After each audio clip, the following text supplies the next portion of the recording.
Eto mga kababayan, nanindigan si Attorney Libito Baligod na mayroon umano silang ebidensya sa sinasabing panunuhol sa apat na dating Marines na nagbago ng kanilang salaysay kaugnay ng impeachment trial ni Vice President Sara Duterte.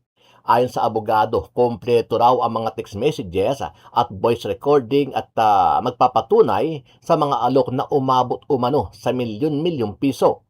Pahayag ni Baligod, umabot sa una 5 milyon ang offer, naging 8 milyon, naging 10 milyon hanggang umabot na nga ng 25 milyon pesos. Sinabi rin niya na matagal umanong nililigawan ng apat at nakaranas din sila ng pressure mula sa kanilang komunidad at pamilya. Aniya, ilang beses umanong tinanggihan ng apat ang alok bago sila tuluyang nagbago ng salaysay. Bahagi ang mga pahayag na ito ng patuloy na pagdinig sa impeachment case kung saan naging mahalagang bahagi ng salaysay ng prosecution ang mga testimonya ng mga dating Marines. Ang pag-recount ng apat ay isa sa mga pinag-uusapang punto sa paglilitis. Mananatili umanong nasa kustodiya ang grupo habang hinihintay ang susunod na pagdinig.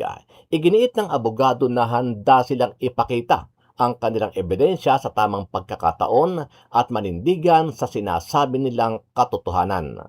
Kasi matagal ito na nangyayaring ligawan. May mga offer, 5 milyon, tumaas ng 10 milyon.